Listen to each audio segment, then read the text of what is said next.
Good evening, how are we? Welcome back. Let me know how the audio is and how the video is looking. Apologies to Owen for the not showing his intro video. For some reason OBS decided to just, I don't know, just be OBS, I think is the best way of describing it. Anyway, enough complaining. Good evening to Twitch and good evening to YouTube. I hope you're both very well. I hope your week has been good so far. We're now in hump day. If you do just work Monday to Friday, then hola Shez, how are you? Yeah, so if you do work Monday to Friday, then you are over halfway. If you work shifts or you work the weekend, then apologies, it's like a, I don't know, a Monday for you or something like that. So, right, we have the finale of Rookie Championship Season 6. This has really went down to the wire, and it's beautifully set up. Now I believe Hayden did say something about a spreadsheet with all the possible results, but I haven't seen that yet in full, so we will just have to wait and see how that goes. Excuse me.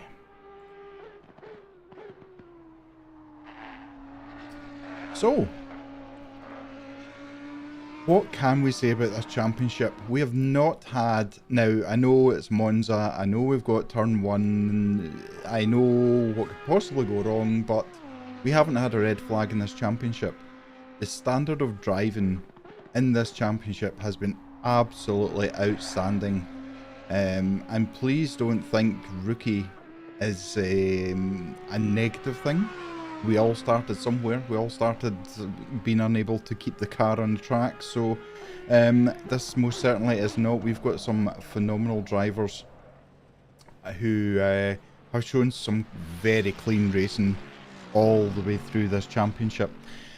Talking about the championship, I am going to show you the standings at the moment. And let's see how we get on. Now, that is not centered, my OCD. I do apologise, I am going to have to centre that. There we go, that's a bit better. Right, okay. So, this is the standings, the official standings for tonight. So in first place we've got Magnus Backstad, who is in a Porsche 992, sitting with 124 points.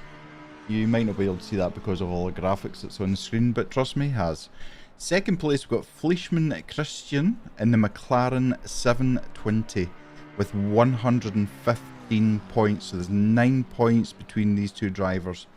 Third place, we've got Bruno Bateglin. Now we know Bruno quite well. He's in the BMW M4 with 103 points. P4, we've got Dexter Cray with the Audi R8 and 91 points. Now the top 4 are 4 different manufacturers.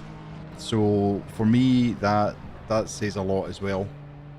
Hey Quentin, how's it going? Keep an eye out for the cursed 911 BMW.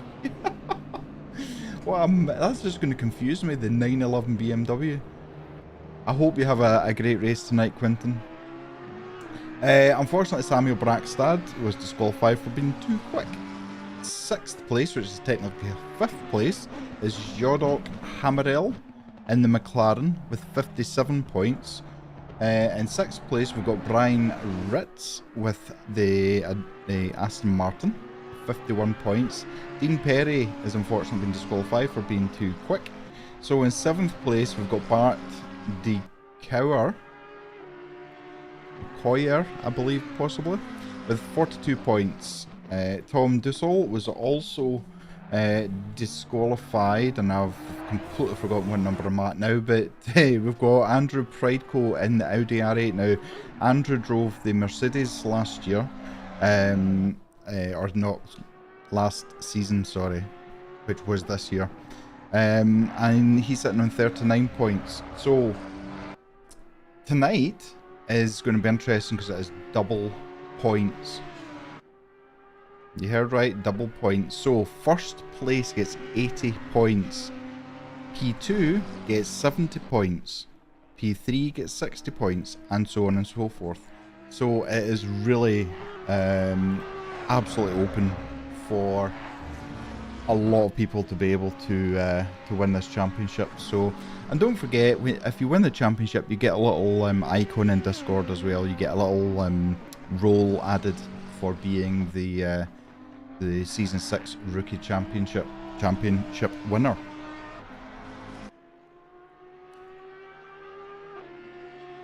We've got just over 6 minutes of free practice left. We then will go into the qualifying. Qualifying is 15 minutes and the race is 50 minutes, 50 minutes. All the way through the championship, we have had the quickest time limits for each track. So basically what that means is, because it's rookie season, we want people of similar standards driving. We don't want fast people who have been running away with the championship and, you know, just disappearing off into the distance. So each track has had a quickest lap time limit, and if someone goes over that limit, then they're asked nicely, politely, to be disqualified or to remove themselves from the championship. So it only makes things fair, so it does. So I mean, Quentin Rosenfeld at the moment with the 911 BMW, that is just so confusing, in 10th place. We're going to see how things go, because Monza's a tricky track. So it is, it's easy to go fast in a straight line. It's going around the corners that really shows who can drive and who can't drive. If you are watching this, sorry, Mikhail, I didn't see your message there. Go back to Engdahl as well. Oh yeah, Engdahl, who's in the McLaren, number 23 McLaren. Really nice livery. And don't forget, at TOGA we have driver coach, we have custom livery designer, we have live commentary, we've got live stewarding, and we do have live stewarding tonight as well. So it's all set up beautifully. So it is. I trust everyone is well. EBT Gaming, go BRT boys. How many are racing tonight from BRT? I take it you are the Aston Martin. So we've got Fass, we've got Ritz, we know them from the championship already. They are driving the BRT Aston Martins, so they are, and they drove them very well. So they did. If you haven't seen all of the championship streams, they are on YouTube to be able to go back and watch. It's got the live commentary, it's got live stewarding, and you're able to follow the story from round 1 right up to round 5 for this. This week it's myself that's doing the rookie championship. On Friday night we've got Ollie and hopefully Julius, who are doing the Porsche Cup, the GB Cup. And then Sunday, I believe, if all going well, as internet holds up, Hayden will be doing the Winter Cup, which I'm driving in. So, I wondered how far they were going to go there. So the BRT boys are really easy to spot because of the livery. It's a really nice livery, and that Aston Martin as well. Yeah, so if you're watching, please smash that like button. It really helps us, it helps the channel, it helps the community, it helps the whole YouTube algorithm. We want as many people as possible to be able to see the quality we have. We are sitting at number 2 in simgrid, but as PC only, we are number 1. So it's awesome. So it is. We also have a podcast channel, which is on YouTube and also on Spotify, which, if you haven't listened to it, I had the pleasure of chatting to Jardier for a couple of hours one day and made it into a 3-part podcast. So please go and have a look at that as well. Have a listen to it. Make sure you're following on Spotify or you like it on YouTube. Please consider subscribing if you haven't subscribed already. And you can also become a member for £2.99 a month. It gives you a little bit more goodies as to compare to somebody who's just watching the channel, and it helps and supports the channel. That's the sales pitch. That's it all done and dusted. We can get on with racing now. So yeah, the BRT team are their driving's been absolutely phenomenal. I can't really say there's been very many bad drivers or very many bad incidents to talk about. I do have the steward spreadsheet open, and I can have a look at that and see if someone gets a penalty. I can have a look and see what that penalty was for. I won't read exactly what's in the steward spreadsheet because that's a steward's domain, so I will give you an abbreviated version of that because I don't want the stewards complaining and then pulling access from the commentators. We've got 5 commentators, so we've got myself, we've got Ollie, we've got Julius, we've got Hayden, who is the owner, Mr. Toga himself, and we've also got Airy as well, who did a fantastic job on the 24-hour now 2.4. So we have now completed free practice. We're just waiting on the drivers finishing their lap, and we will be ready for qualifying.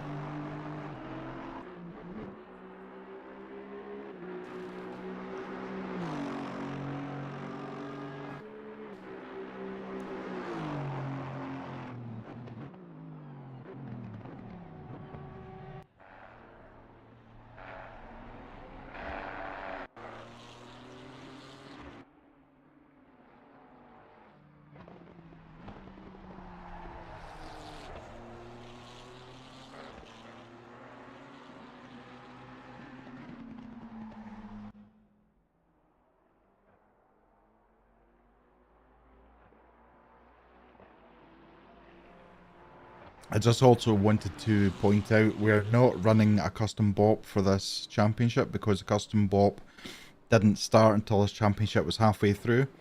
We are running custom LFM BOP on the Winter Cup, which is on Sunday evenings. Hey, how's it going, Mr. Hood? Are you well? Return of the Mac. Okay, I promise that's the last time I sing. I hope you're well. Hope you've had a good week so far. So we've got the custom LFM BOP on the Winter Cup, and I have to say, we had round 1 on Sunday there, sorry. We had round 1 and it was amazing. The times were so close to each other. We had, what, maybe 7 or 8 different manufacturers in the top. The top 10, I think. You're alive, Steve. Good. Therefore, you can't complain. Looking forward to having a decent race. Try not to ruin it for anyone. You'll be absolutely fine. Are you racing tonight? Oh, so you are. Look at that. Commentator doesn't even know. Mr. Magnus Backstad, our championship leader. So let's just enjoy. He's obviously, this is just the out lap, and then we'll follow him for his first lap. George, good evening. How you doing? You working tonight, George?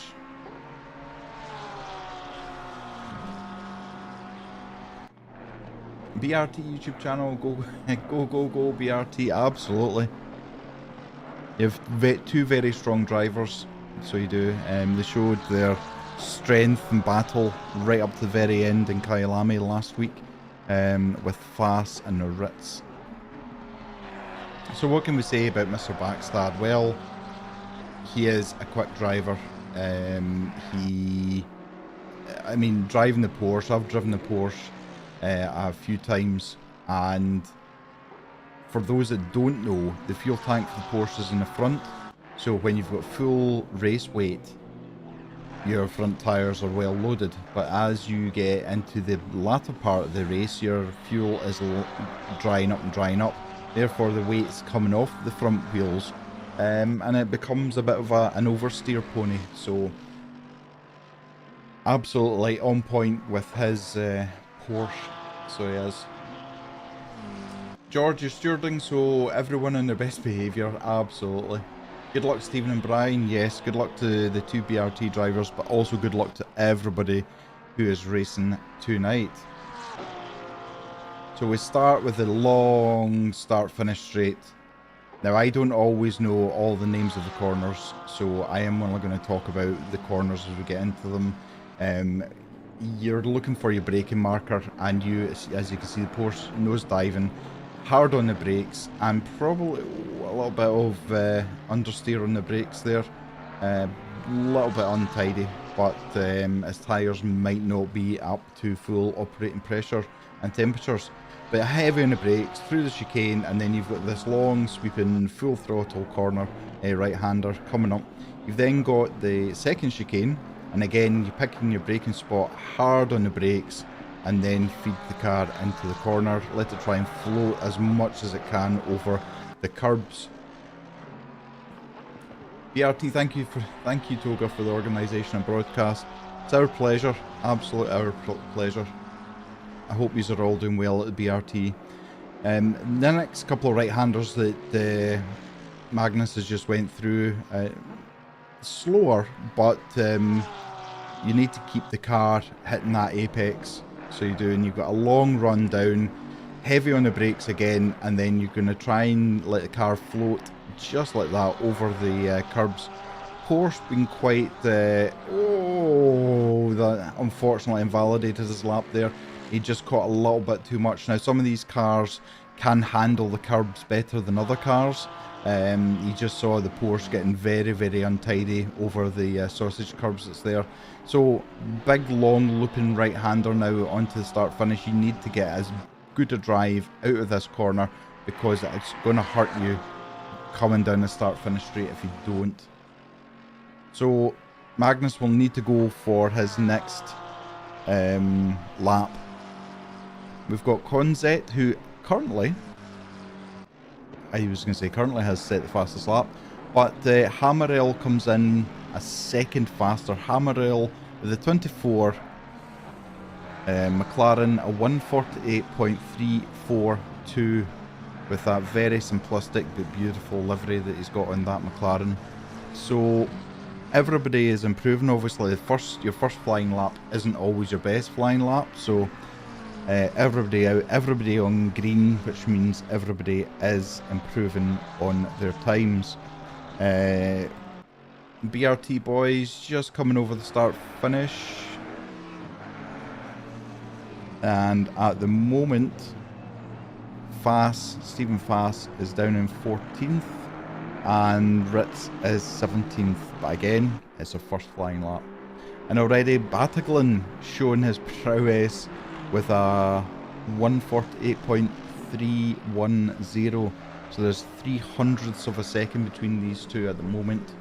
And I can absolutely imagine Backstad will be trying to get into that P1 position, because you really don't want to be in the middle of the grid when you're going down to turn 1, because I can only imagine, and I'm hoping it's not, I hope I'm wrong, but there's very few races in Monza, in GT3, on ACC that do not end in chaos into the first corner. I had a couple of races in LFM today at Watkins Glen, and it was an absolute nightmare. I was in the rookies, my stats have fallen down, so I've like how easily that Aston Martin just glides over. It looks as if it's floating on air. So the two BRT boys out together. We've now got Christian, who is a 147.772, almost just over 0.4 faster than Hammerell. got DeLuca has now come in with a 147.572 in that McLaren. Just having a look down. So we've got Backstad. He's actually not improved. So, oh my goodness. Oh. The curbs, the sausage curbs. The Porsche quite clearly not happy going over the curbs, taking too much curb there. So, and it looks like Stephen has going to return to the pits.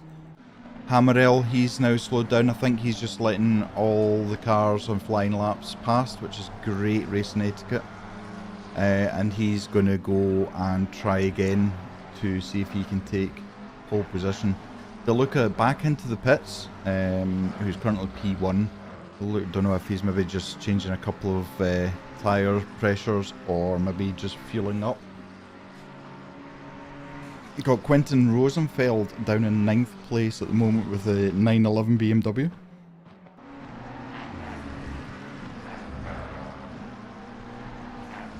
So at the moment we've got 3 McLarens in the top 3. Now that, again, I'll just remind you, this is not a BOP, custom BOP server this evening. So, in fact, the top 11 we've got 1, 2, 3, 4, 5, 6, 7 McLarens in the top 11. Is this just going to be a McLaren race tonight? Is every other car going to struggle? We know the McLaren's not the best on braking, and we do have tight braking corners. We've got chicanes, we've got slower corners, so I wonder if the qualifying pace is good, but whether the race pace can stand up to the challenges. We've got an Audi, BMW, Mercedes and a BMW that fill out the rest of the top 11. Bataglin's back to the pits, so again maybe changing something on the setup. Christian is 1/10 up at the moment on his. Unfortunately, it's not going to be enough at the moment. He is improving. He's now, wow, he is actually, he's nearly 2/10 quicker in this lap. So Christian, who's got some traffic ahead, it's just a sea of McLarens. It's literally a McLaren race with a couple other cars thrown in between. Obviously the McLaren is a really good car. I love driving a McLaren. It's very forgiving, and generally you can throw it into corners and it is quite happy. So Christian is now 2.5 tenths up. So if he keeps this pace up, oh, that's an invalid lap though. That is an invalid lap. And oh no, don't stop there. Oh, I don't know if the stewards will be looking at that or not, but that was maybe not the best place to do that. So we've got Barlow David, who's currently the only one that's faster. He's in the top. He's in number P6. Mr. Hood in his Lamborghini is up in 14th, but he is now almost 6/10 faster, which will, I'll take him up into the top 10 if he continues that kind of pace. I don't know if he's got a custom livery on his Lambo. He does. Wow, look at that livery. Let me jump onto that, so better. Nice. Plain, but you know what? It's really nice. Just keeps setting track limits as he goes down. So he has actually kept that going. He's just over 5/10 just now. So again, he will leapfrog up into the top 10. Just keeping an eye. DeLuca is on a faster lap still. He's now 3/10 faster than his pole position qualifying. And he goes faster, so it's a 147.2. He is 5/10 ahead of Christian, who's coming into the pits. No, just coming out the pits, my apologies. So Hammerell, he's got that Ferrari 296, so hopefully that's not going to cause, he is obviously looking for a tow. He's pulled out of that. He needs to find some space to keep going. Now, Magnus has not been able to improve. He's down in 12th at the moment. This could end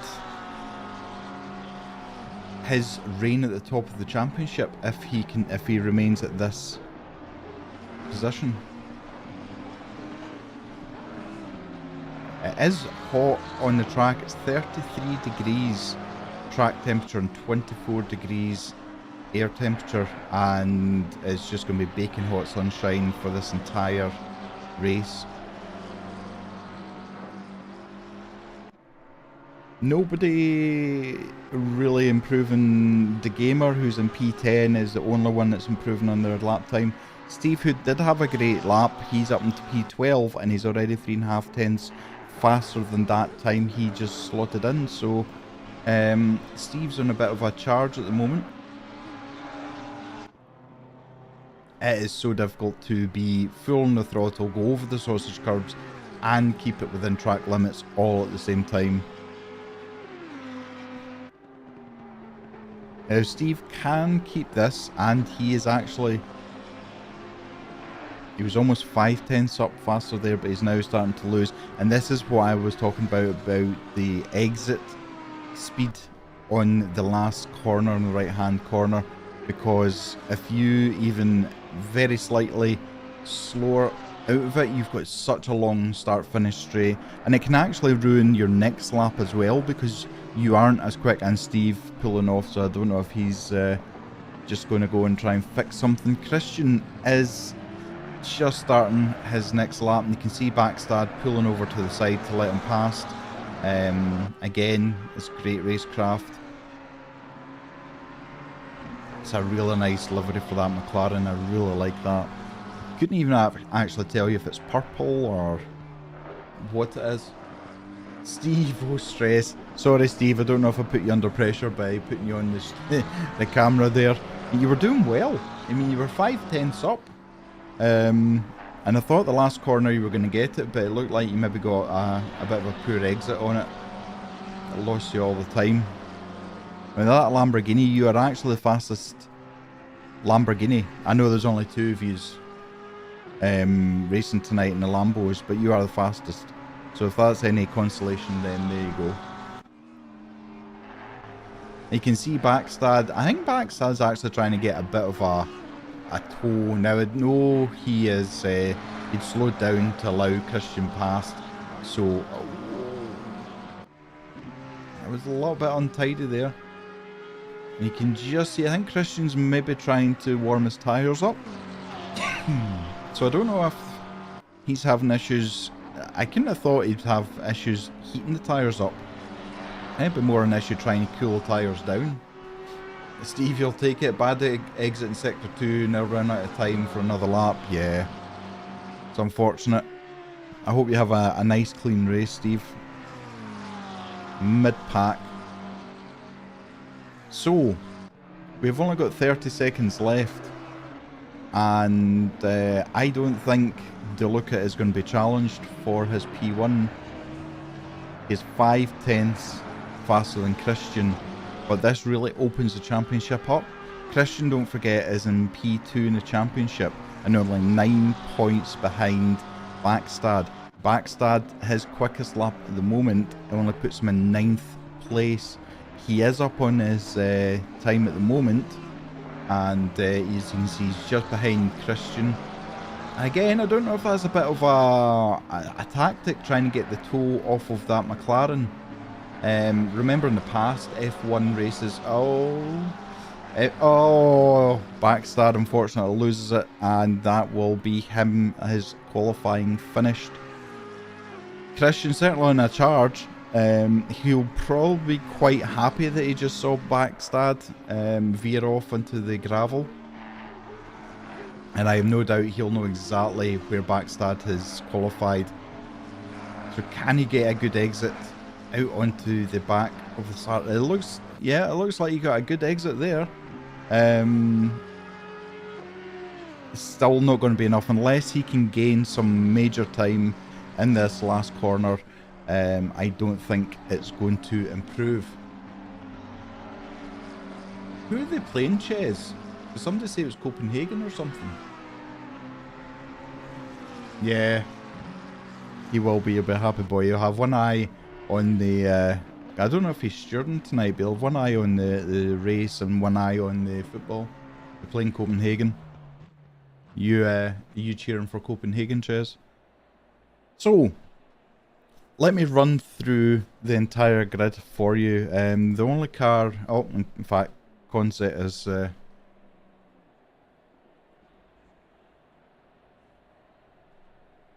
Yeah, everybody's in. Okay, so I'm going to run through... Never not the Danish.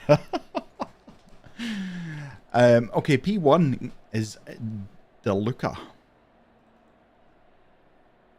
P2 is Christian, who is in P2 in the championship. P3 is Pateron with his 403 BMW. Then we've got David in P4 with the McLaren. We've got Okremenko in the Mercedes in P5. Hammerl P6.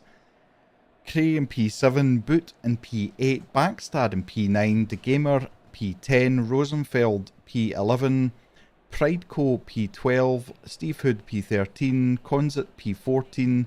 Tamas in his treble 1 McLaren in P15, Stephen Fass in the 28 BRT in 16th, 17th is Gregorelli in the Ferrari. We've got Pepe in P18, Pizzato in P19, Engdahl in P20. We've got Ritz in P21, Williams P22, and Moberg in his 83 Lambo at the back of the field. So, 2.5 minutes for them. Ches, ironic as the goal was scored by a Danish ex-Copenhagen player. Did he celebrate? I know some players don't tend to celebrate if they've scored against their old team. Steve, 13th, unlucky for some, me in the mid-pack, turn 1. Oh man, I'm telling you, Steve, just... If I could send some bubble wrap, just to wrap your car in a few layers of it, that would be good. And Hayden is happy. Hayden is a happy bunny. So, we have got 23 cars in this grid. And I am hotly anticipating that this is going to be a race to behold. We have got P1 in the championship sitting in 9th place with his Porsche. And it looks like he's struggling with the curbs or he's struggling with grip. We've got P2 in the championship. There's actually P2 on the grid as well, Christian. So if that gap stays, Christian could very well just sneak this championship.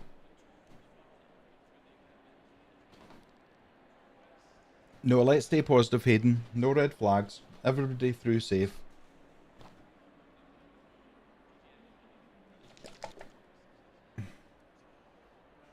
And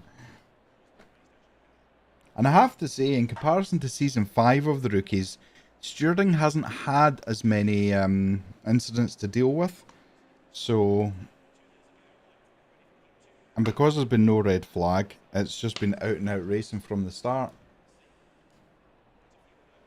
Now they've got the 30-second warning from the game just to tell them to get themselves sorted. A couple of tunes on the setup, just making sure they've got enough fuel. They do need fuel and they do need tyres for the pit stop, one mandatory pit stop, as you can see in the orange on the left hand side. We'll have one formation lap and then it'll be a rolling grid as normal, dictated with a 70km/h speed limit until we get the green light. If turn 1 does turn into chaos and hell and 20% of the grid crashes, then... Sorry, I'm just watching as they very slowly get off the grid. So yeah, if there's 20%... Oh, someone had a disconnect. Was that Pateron? Oh no. Pateron has had a disconnect by the looks of it. Wow. So this is going to confuse things because everybody will then be told when you start, if you don't know ACC, it tells you to keep in single file, but you're going to be either left or right on the grid. But if someone disconnects, you're then moved, so which means you think you're starting left, you're actually starting right. So this is, yeah, I just saw him disappearing off the grid there. That's a shame for Pateron. So 20% of the grid or more crashes out, then there'll be a red flag, and we'll see in the in-game chat, red flag, red flag, red flag.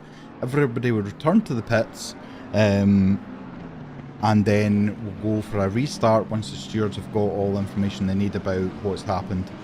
Then we'll do another formation lap, and then after that, if there's a crash with the green light, then you just need to deal with it. We only have one red flag that we run in every race.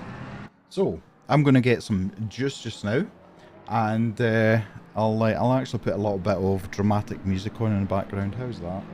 Just to emphasise how important tonight is. Let's see.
So just an update, Bruno has managed to rejoin.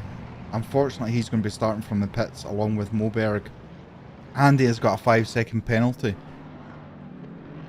That was for a slight tap in qualifying, which is unfortunately, unless there's some dramatic racing, and he's sitting P3 at the moment in championship, but oh man, it's going to be very, very tough for him to replenish any points from that. So you can hear they're heating the brakes up because it's heavy braking. You don't want cold brakes. You need your tyres. And we've got green, green, green. We are racing. Oh, what a start from Christian.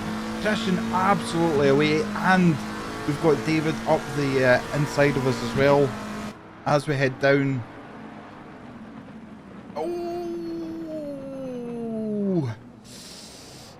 Somebody, oh, there has been a tap. There has been a tap.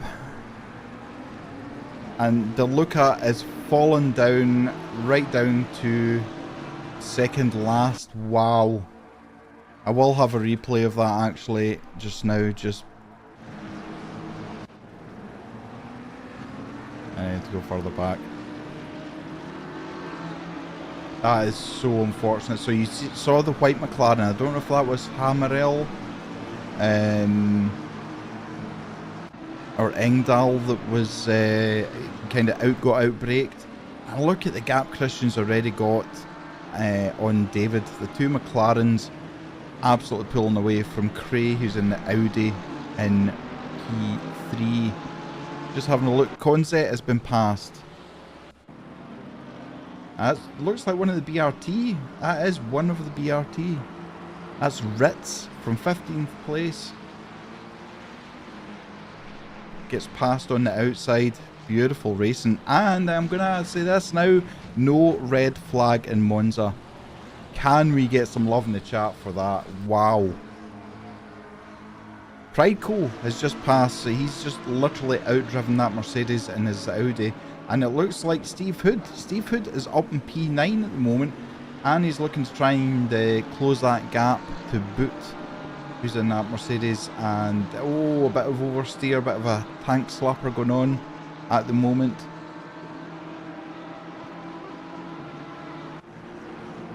Pippy looks like he's been passed as well, but he's coming back. That McLaren is fighting back against the 296, and you can see the toe that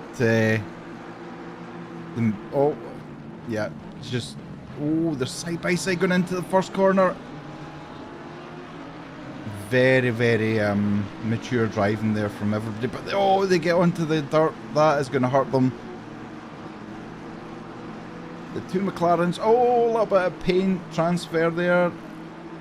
He's trying to get back into the line so he can get the racing line, but he's got that McLaren right behind him. And he's having a look up the inside, but I think that's more he's been defensive, and he had to keep that line. We don't condone moving under braking as one of the rules, and I'm just having a look. Prideco has somehow got himself 2 positions. Prideco has now moved up to P5, and can I tell you who's in P4? Mr. Backstad. He has had an absolutely phenomenal start. So he has put himself up into P4. He just needs to watch those curbs. That Porsche does not like the curbs at all. We've got Boot, who's just passed Rosenfeld as well.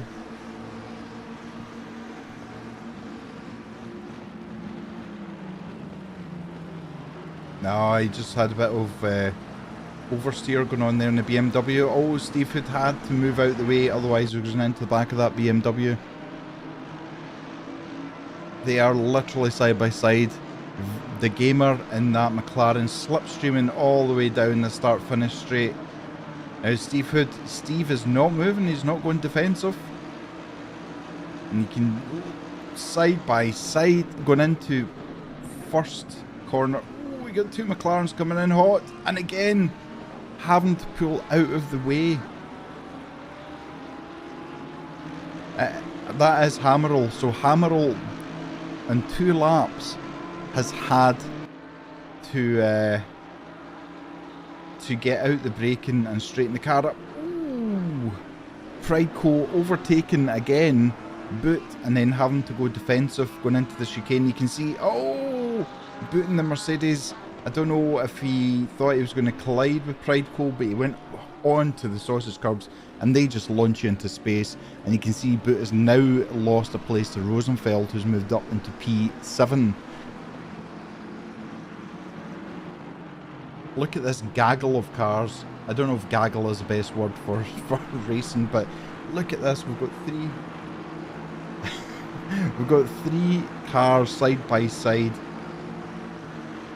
Steve Hood kind of boxed in now, so he looks like he's going to lose place to the Gamer. Oh, the Gamer goes, oh my goodness, that was a heavy contact into the wall. Steve Hood did really well to avoid collecting that back bumper. So the Gamer heavily damaged, now into P14. Here we've got a 3-way battle for P10.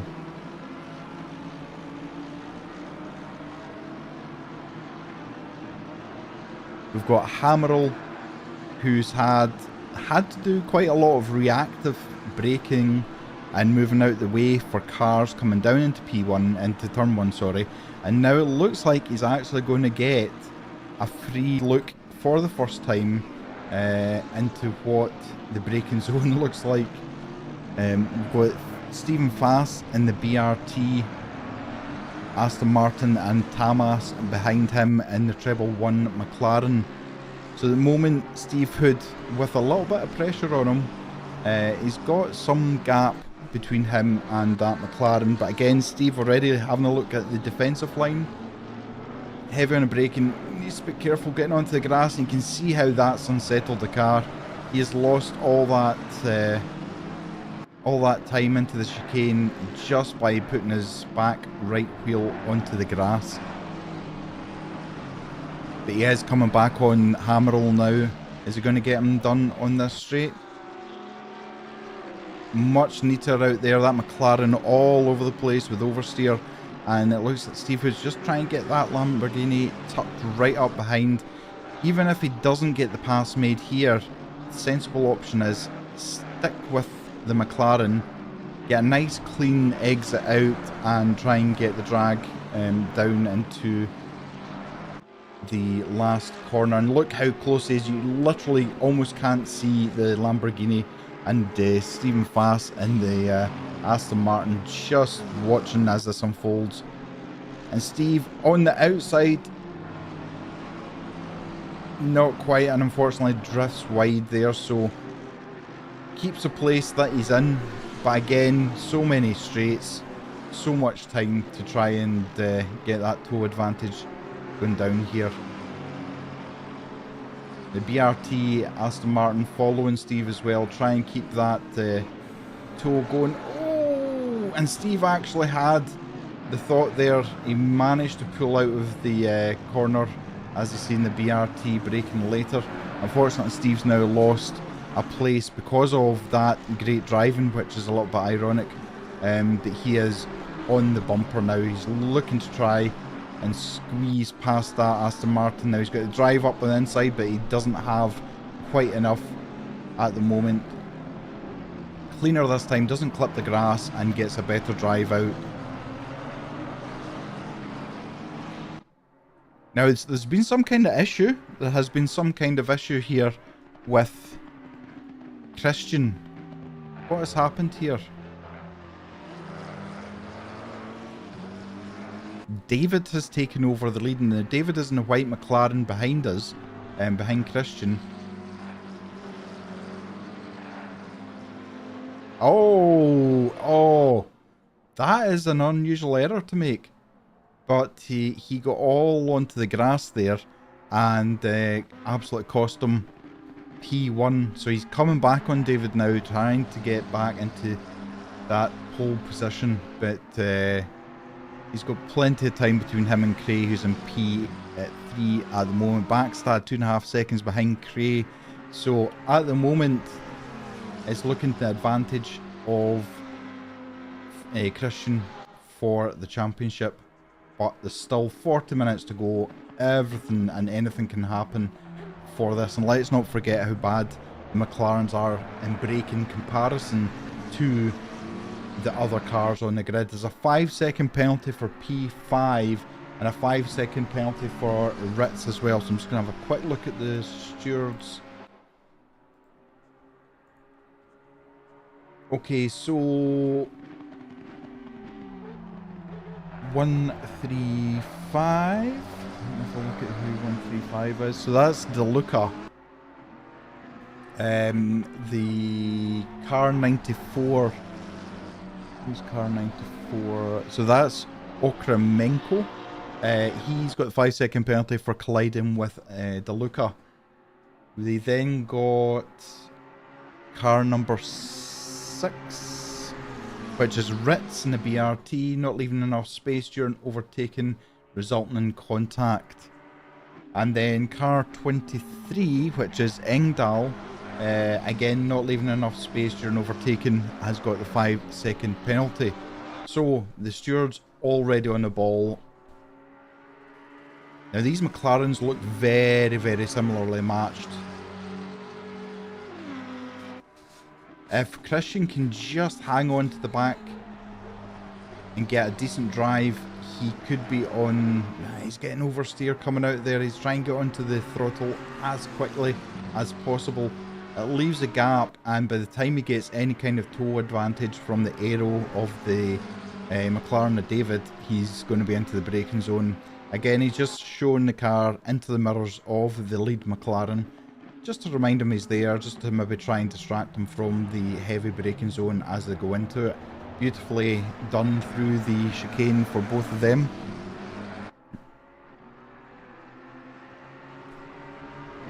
Christian's still not really able to take advantage, so I wonder if they're running a very similar setup to each other. Now, obviously, the configuration of Monza, you want a really low wing.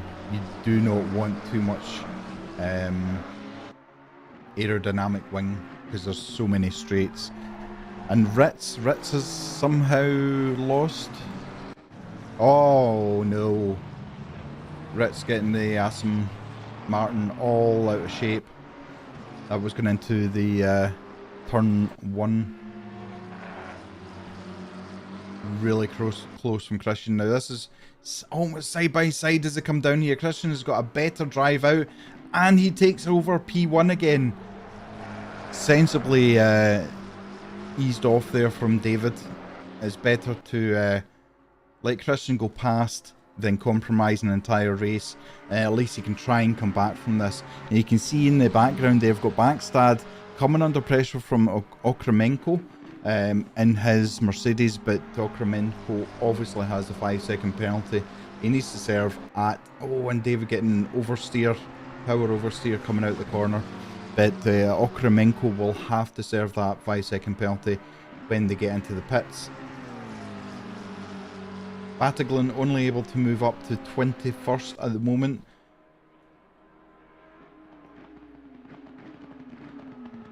And it looks like at the moment Christian's got a little bit of breathing space. It's not much, but it's enough that he's not having to fight and defend. He doesn't need to wear his tyres out as quickly.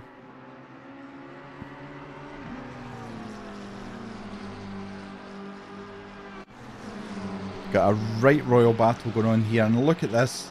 3 McLarens, 2 side by side, down the start finish straight. Oh, and a dive down the side. Oh, that nearly paid off for him. Almost paid off for him. But Engdahl had it covered eventually. So we've got De Gamer, who's the 3rd McLaren in this battle. Looks quite close. He looks like he's just waiting to try and take advantage of any mistake that Concept or Engdahl make. And he knows that Engdahl has got 5-second penalty, so getting onto the gravel, that is going to cause Engdahl all sorts of problems, but not quite enough for Concept to be able to take advantage of that situation. Major oversteer there. That is going to cost all the way run down to the last chicane, and you can see Concept now moving to the left. He's got the inside line. It looks like he's going to have this made as the gamer watches on in case something happens between these two. And there's contact. Oh my goodness, there was contact, and that's going to cost Engdahl, sorry, it's going to cost Concept 2 places. Look at this. 5 cars. Oh my goodness. I can't even call them at the moment. Everybody is just side by side. So Concept, I think, is fortunate that he didn't end up losing more places. The pit window is now open. It's a 20-minute pit window. And already see one of the McLarens diving in, and that looks like De Gamer. Now, De Gamer will probably run in with some damage with that McLaren as well. But we've got 2 McLarens, a 296, a BMW 296, and another 296.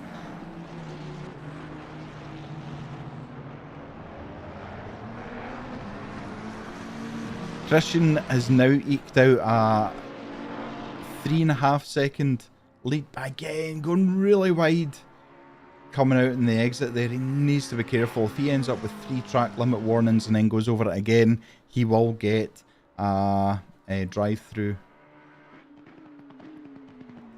Okremenko all over the back of Backstad, looking on the inside now. Backstad just plants that Porsche in the middle. Look at the damage that's on that Mercedes. His racing line was compromised, so that's going to give him a slower exit out of here. And is he going to have enough power to try and get past? And you can see Backstad, he's just really a sitting duck. He's having to tuck in right hand to the track here, and they're side by side going into the right hander, and again not quite enough.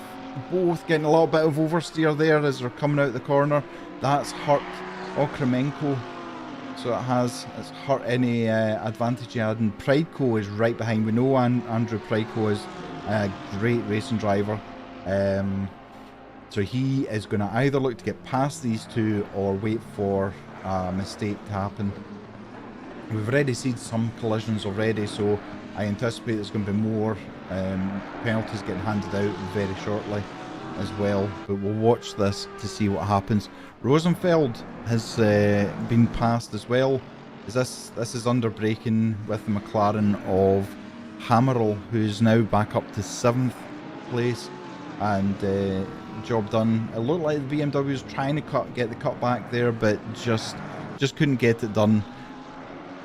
Pateron, Pateron's come into the pits. Oh no, he hasn't. He has not. My apologies. What's happened here?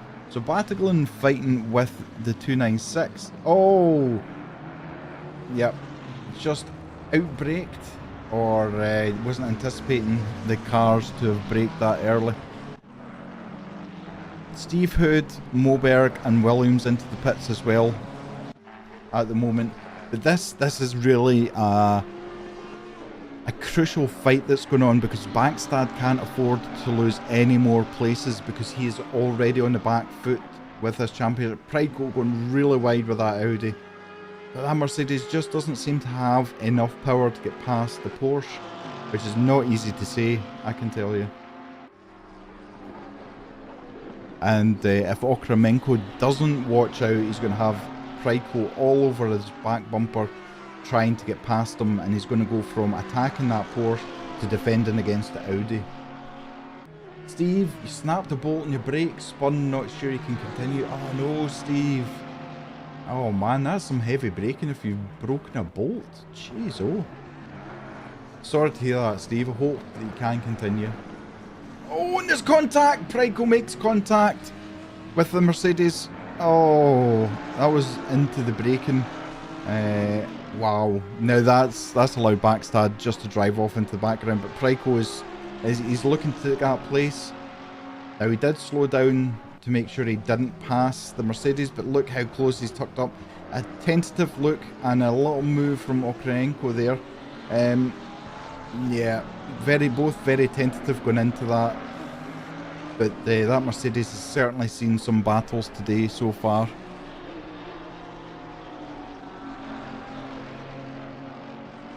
There's a three-way battle. Now Pateron has managed to get up with pit stops, etc., up into 17th at the moment.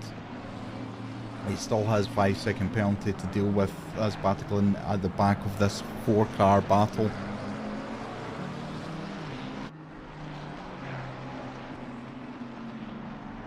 These two have been fighting for a while, Engdahl and Konzit, and the two McLarens both getting a little bit sketchy coming out of the corner there. And again, oh, a lot of AstroTurf out there, but it's awfully slidey. You cannot take too much of that and expect the car still to be going. And it looks like Konzit is going to go for this. Dive into the inside, but again, not quite enough. Has it been enough to put Engdahl under pressure, make a mistake? Certainly Engdahl had a bit of a shallow exit there coming out, but you see Pateron coming out behind the 296, trying to get past with that BMW power, but he's on the outside line. 296 just needs to hold their nerve coming round. Is it Parabolica, the last corner? But he has got past him. Somehow he's got past him. I actually need to have a look at that because I don't quite know. So Pateron going on the outside and just having a better drive out of the corner. 296 not able to keep up with the BMW there.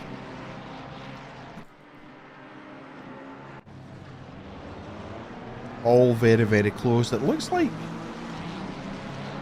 Konzit has got past. He's got past under braking. So both McLarens heavy on the brakes. Turn right and turn left, try to avoid sausage curbs, and Konzit does get past Engdahl after all. We're back with Pryko again, still trying to get past Okramenko.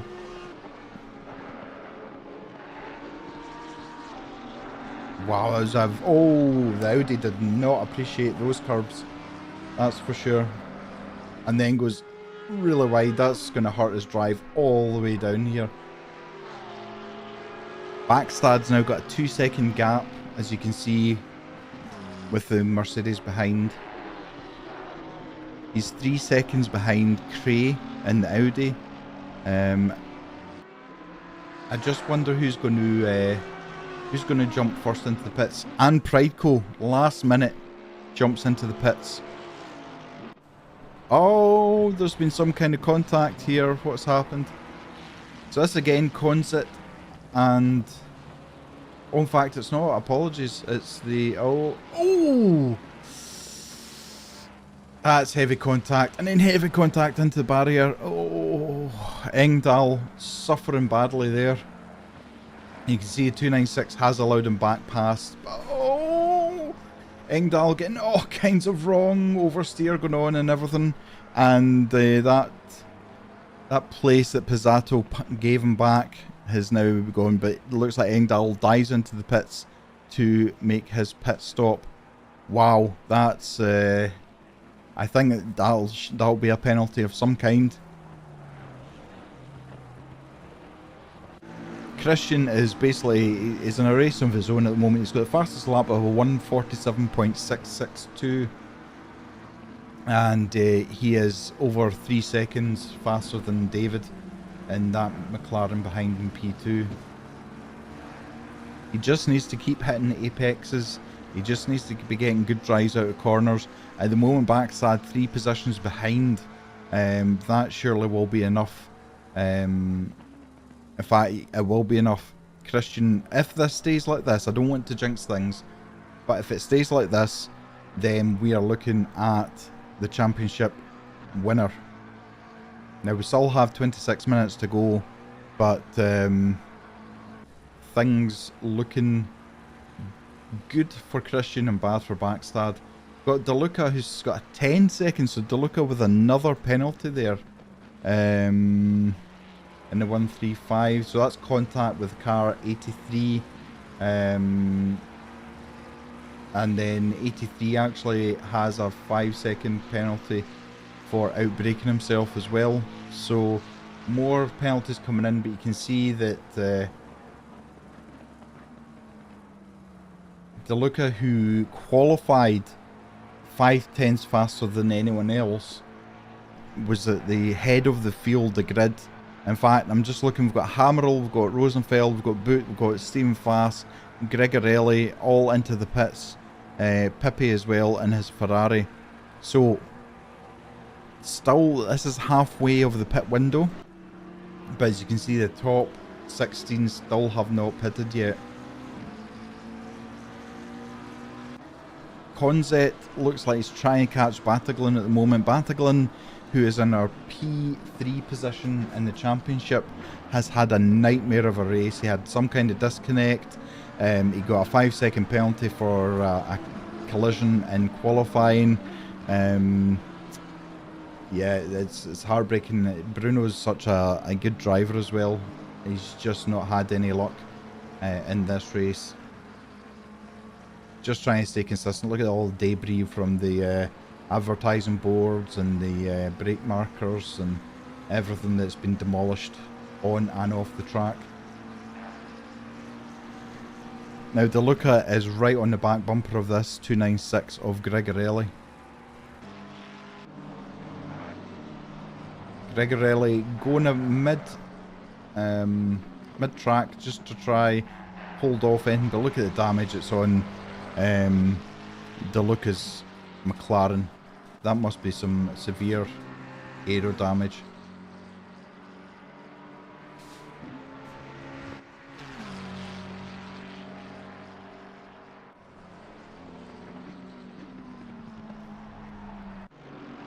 Boot has been overtaken by the BRT of Stephen Fass.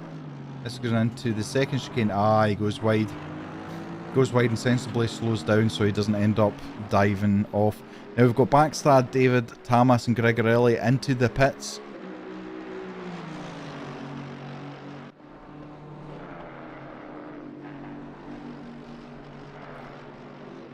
Boot trying to come back there, but too far behind for it to count. Christian now catching back markers. Is this the time for him to come into the pits?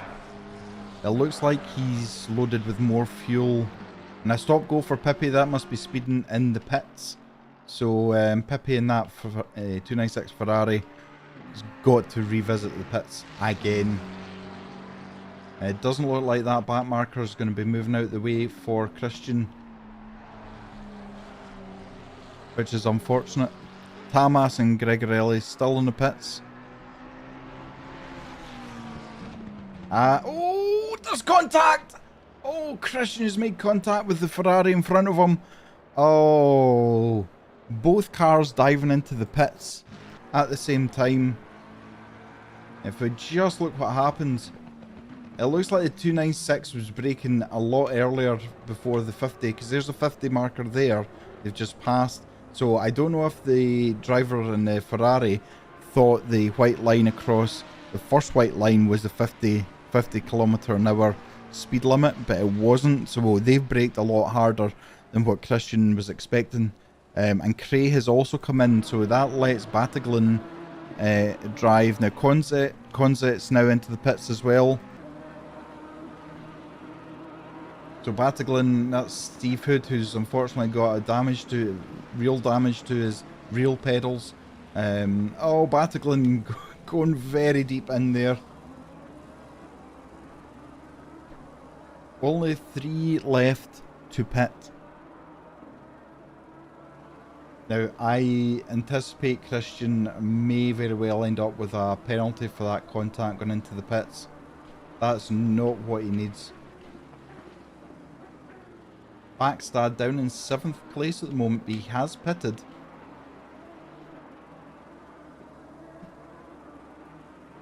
DeLuca and Conze both come into the pits as well.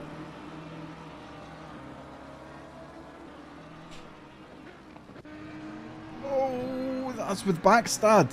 Prideco has got past Backstad. Let's have a look at this. It's under braking, he gets a great toe all the way down start finish. Into the... Oh, there's near contact. Oh, there is contact. But there's enough space being left between the two of them, but it appears... And they're still side by side. Oh! Hammerell having to get out of that. Now, Hammerell, that's 3 times we've seen braking issues with Hammerell. But Backstad falls down to P6. Prideco takes that. Not the cleanest overtake in the world, but it was done and dusted. So... And it looks like Backstad's grip of the championship is now starting to fall away. And saying that, I'm mighty confused here. So Prideco, who's ahead of Backstad, sorry, the timing on the screens was incorrect. Oh, Prideco getting all kinds of sideways. Prideco has now got a 5-second penalty. And let's have a look and see what that was for. Causing a collision with number 94. Now 94 was Okremenko, which we did see. So that's Prideco. He's going to fall down to P7 if nothing serious changes. Pateron, the only driver, and he actually comes into the pits just as I say that. So Pateron now pits as well, hands the lead back to Christian, who's 5 seconds ahead of Cray, and David, who's in P3 now, is 3.7 seconds behind. And Prideco, who are watching in the Audi, is 4 seconds behind. So this is going to be interesting coming up to the very end. The Gamer's had an issue. The Gamer is round the wrong way. What has happened here?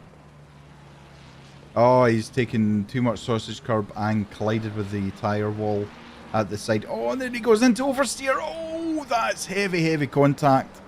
Oh my word, look at the damage on that McLaren. Wow. That was some heavy contact. The tyres, when he spun the first time, the tyres would have immediately overheated and ended up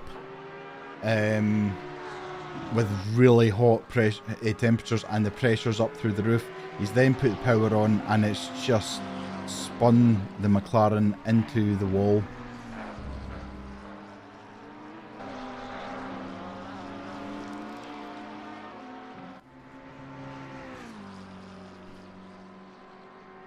Hammerell looking to try and get back at Pryko now. Now somehow I've missed Backstad getting past Pryko. So that happened. Good evening, Peter. How you doing? Good to see you in the chat. I hope you're doing well. Now this could be a done deal by the end of the start-finish straight. Hammerell trying to get the toe. He's now got the toe advantage. Pryko looking to go defensive. He's left a bit of a gap, not enough for McLaren unfortunately. And Pryko looks like he's going to keep that. And oh no, Hammerell goes. Oh, I thought Hammerell was going to be successful in getting past around the outside, but sensibly backs off because going into that corner, it's so slow as it is. How you could ever get two cars into it, I don't know. But look at this, Hammerell again. Pryko having go defensive. And again, he's off the racing line as he goes through the the chicane. Peter, you're fine. Your new rig is on its way. Oh, what did you buy, Peter? Make me jealous. Look at the debris from all the track furniture has been destroyed throughout this race.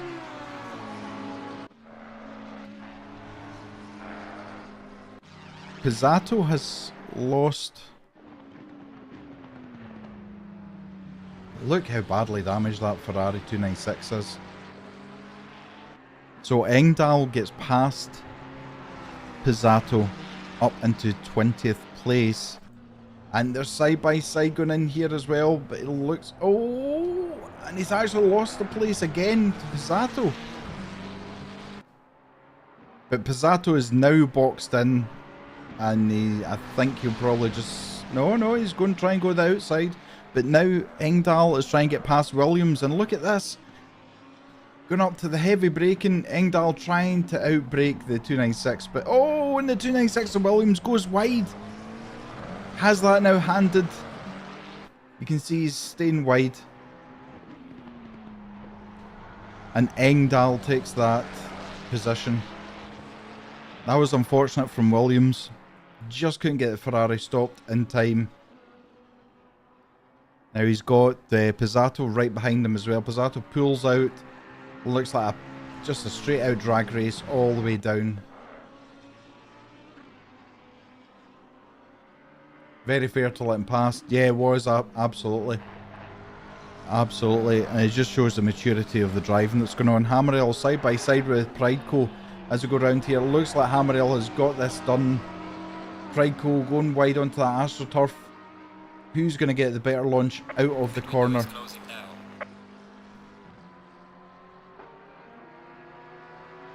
Pryko needs to do as much as he can.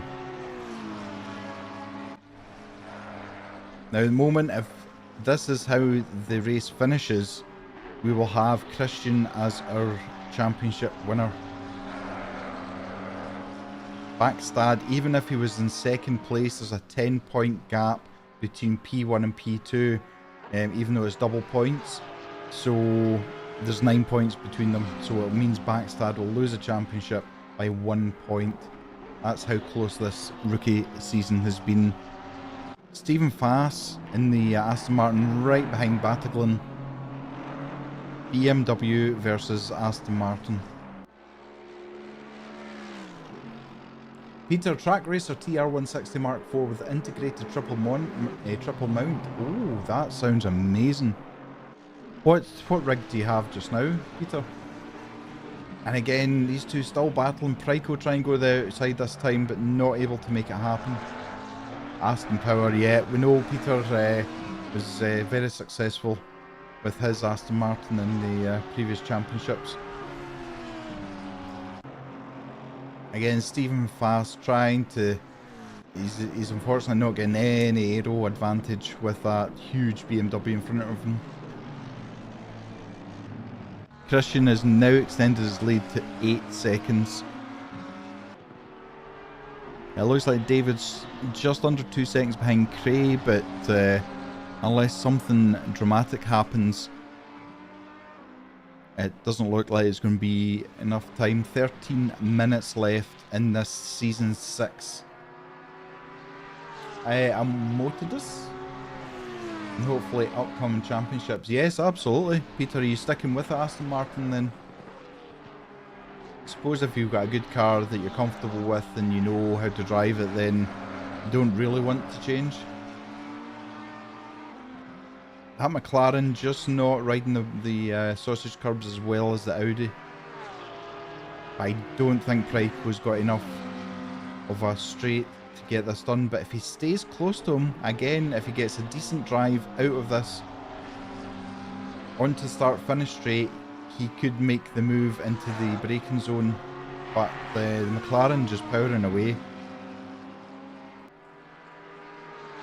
2 or 3 car lengths between them, and it's full beams from Pryko. And we've got Tamas. Something's happened with Tamas. He's facing the wrong way. It's this sausage curbs again. Oh, it's the grass this time. Oh, major heavy impact. Wow, that's a lot of damage. So it is. And it's a 10-second penalty for Christian. It's still not going to be enough. I'm just looking at the moment. It's not going to be enough for Backstad.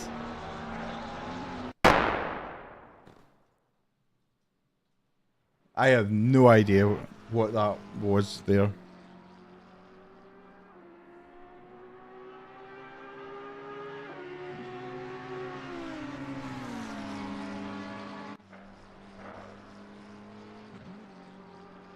If you're on Twitch, then please consider giving us a follow. Show P2 and P3. Well, we're looking at P3 at the moment, and there's P2 just ahead of him. Pryko is still only 0.2 of a second. I'm going to have a look and see if that is for the incident. Yeah. So, 2 5-second penalty. So a 10-second penalty for Christian. No, that's the wrong car. Bear with me a second. Yeah, that's... So, 10-second penalty for the collision going into the pit. That Christian really... See if he can gain another 5/10. It's going to make no difference at all. So it doesn't. He is over 17 seconds ahead of Backstad. So, again, poor Backstad. He's not had the best race in the world, and it doesn't look like he's got any luck at all. So apologies, I don't know if someone's followed or someone's liked something, or I don't know what's going on. There was a sound effect showed up, but unfortunately I don't see what the what's going on if it's on Twitch. But thank you very much to everyone who's watching on Twitch, and thank you very much for everyone watching on YouTube. If you're watching on YouTube, please smash that like button. It's very much appreciated, and consider subscribing to the channel. Peter, if there would be a bot for the Lexus, you would go with it. That car sounds so great. I loved racing the Lexus. I absolutely loved racing the Lexus. And I don't know whether to go back to it now. We've got the custom bot with LFM.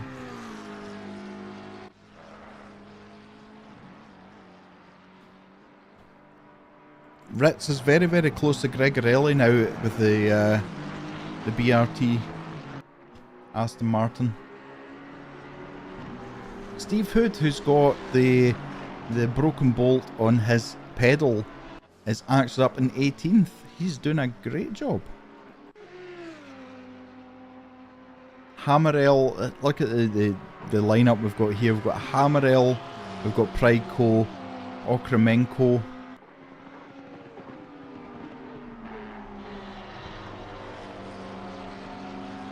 Hammerell is really caught up with Backstad.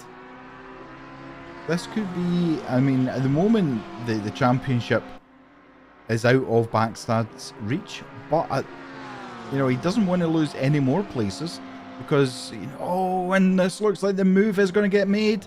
Backstad on the defensive for the Porsche, and Hammerell trying to go around the outside. Still side by side, enough respect shown by both drivers, but McLaren's got the better drive out. He just needs to keep this car there. And he has got this move made, so he has. No answer from the Porsche at the moment, and it's done. It is done and dusted. Backstad now moves back to 5th place. Needs to be careful. He's got Prideco directly behind him, and Andrew Prideco is not a slow driver in any way, shape and form. And look how much of a gap there already is between Hammerell and Backstad. Backstad is our championship leader at the moment. However, Christian, who is P2, is currently leading this race.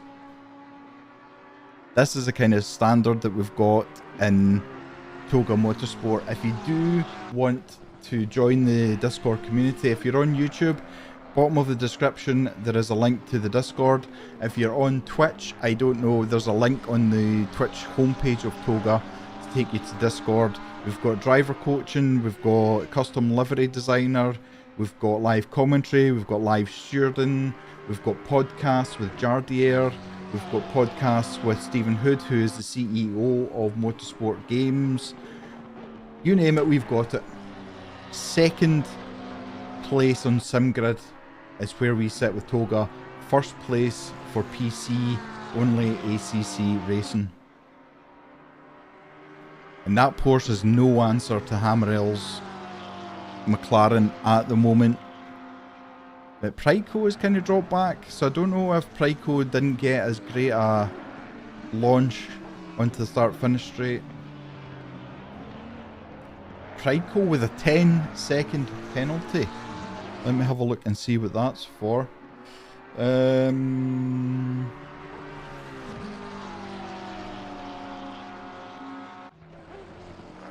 So there's nothing showing up at the moment, and the stewards are maybe still working on that. There's a 5-second penalty for car 1, 2, 3, which is Backstad.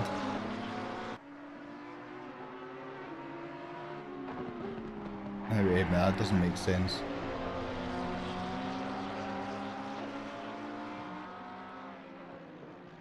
I don't know what's going on. It is showing Backstad with a penalty on the sheet, but thanks so much, Peter. I appreciate your help and support. Look at this. Look how close they are. Backstad now defending, but he needs to be careful. He's got 2 cars, and look how close the McLaren is to Hammerell. Hammerell falling back to the clutches of Prideco at the moment. That Porsche just driving off into the distance. Can Prideco get a decent launch? Again, the McLaren is just outpacing the Audi on start finish. You can see a flash of lights from Prideco trying to distract Hammerell as much as he can. Hammerell getting a little bit of oversteer coming out of the start finish. Now, is he going to get close enough to this Porsche? Backstad immediately going defensive, sticking that Porsche as close to the right hand side of the track as he can, forcing Hammerell to go wide. Hammerell now side by side with Backstad, and Prideco is just waiting for something to happen between these two. Again, side by side going in here. Still side by side as they go out, and again Hammerell able to get out in front of the Porsche just like that. These two are like boxers slugging it out in the ring at the moment, and Backstad is he's still fighting for his life, but he must surely know. Ooh, I don't know what kind of noise I made there, but I was just waiting on something bad happening. But these drivers are absolutely amazing. Not making contact, but driving so close to each other. And Prideco looking to try and hang on to this battle. In an ideal world, I think Andrew Prideco would love to get past these two by overtakes, but if they took each other out, I think they'd probably just take it. It is a nice battle, Peter. This is, and we've got David with a yellow flag. Oh, he's spun. P2 has spun. What has happened here? Oh, there was a Ferrari facing the wrong way. What? Oh no. And the damage on that McLaren. That hands Cray in the number 8 Audi second place at the moment. And it looks like Ritz has lost a place to DeLuca as well.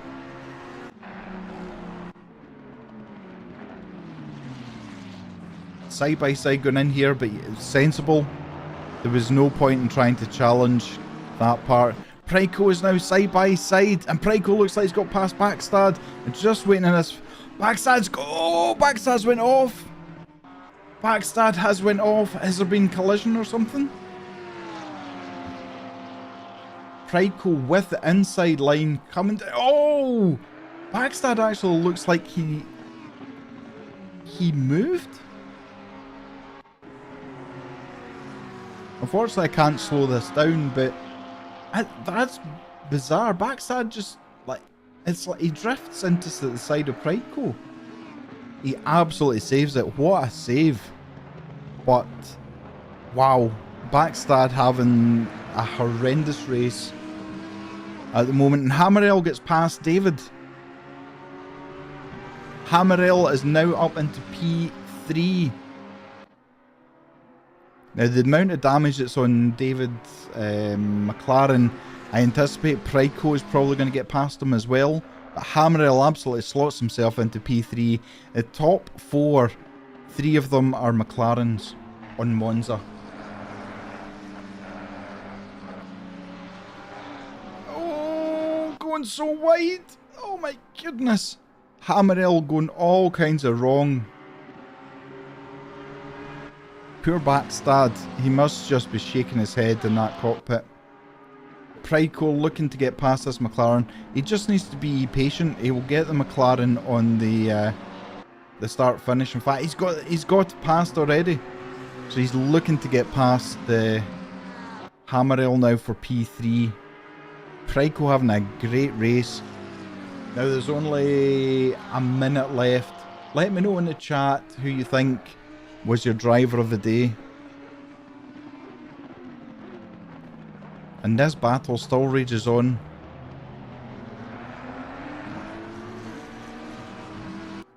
Now Backstad could gain a position here, but he will. I mean, Backstad will gain a position when Preiko gets his 10-second penalty at the end.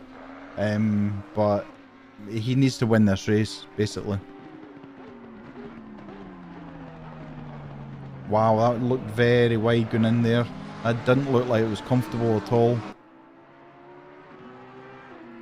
Backstad now all over the back of that heavily damaged McLaren of David.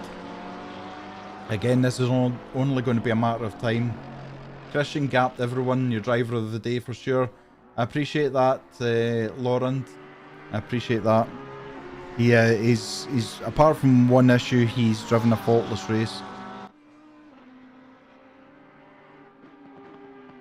David going defensive there. Backstad not moving. Just he knows he can get this done. He knows that he must know that the aero damage in that McLaren. So he's just going to wait. And unfortunately, I didn't even see Christian. Let me just rewind that to see Christian going over the start finish line. Too busy concentrating on all the battles that's going on. And there we go. Your possible race and championship winner.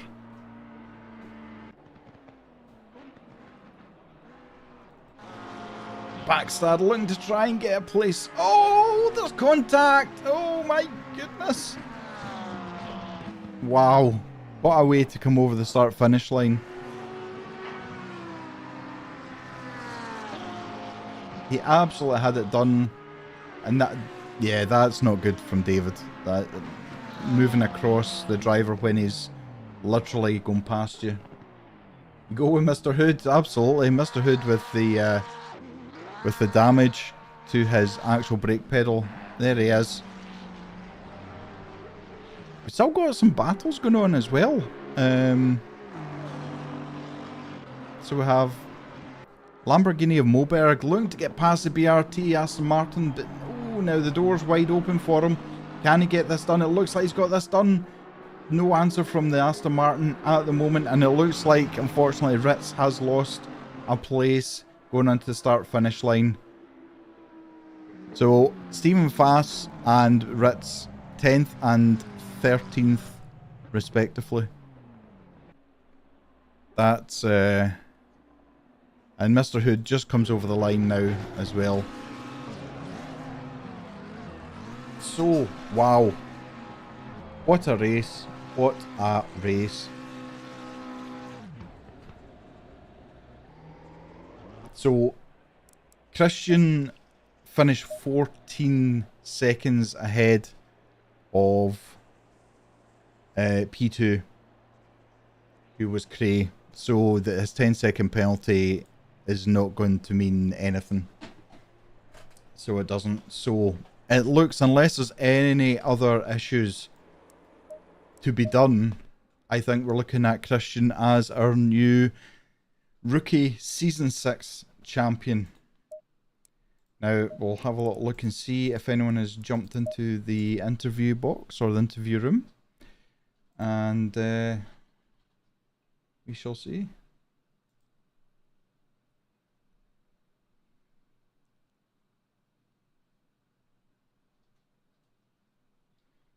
Right. Okay, I'm going to speak to our championship winner first. I think it's only fair. Mac, if you want to see a big Code Brown, try and see lap 26 for the 911 car. Okay, I'll have a look at it in a minute. Steve, you had to feel for the ABS. Thank you, haptics. Just to be super soft in the brake pedal so the whole thing didn't come apart. That's real endurance race for you.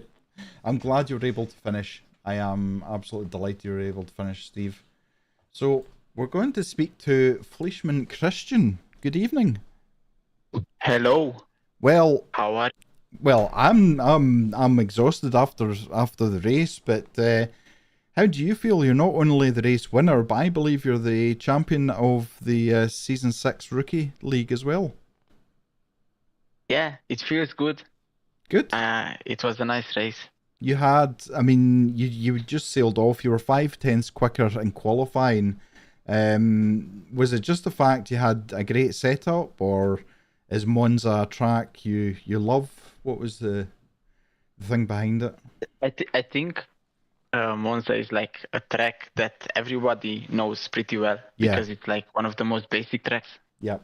So I had the most practice on it, and also the McLaren. I have to admit, it's kind of OP. Yeah, the McLaren. But nevertheless, victory is still sweet. Yeah, absolutely. I mean, yeah, it was a race and a half. Everything happened behind you, apart from one issue, and that was going into the pits. I don't know if the Ferrari driver in front saw the white line and thought that was the speed limit line and just heavily braked. But you got absolutely caught out. There was nothing you could do. You had a barrier to your left, and you just unfortunately hit him.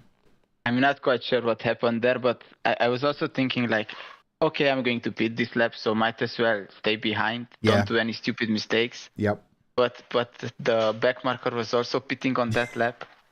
And even though I was careful, I didn't expect him to brake so early. I kind of feel like I got brake checked. Yeah. But it's all right. I mean, it's a rookie championship. It happens. Yeah. And also, it actually made the championship quite interesting because I did the calculations, and if I would have come like second or something, then Bakstad would have had me in the championship. So yeah.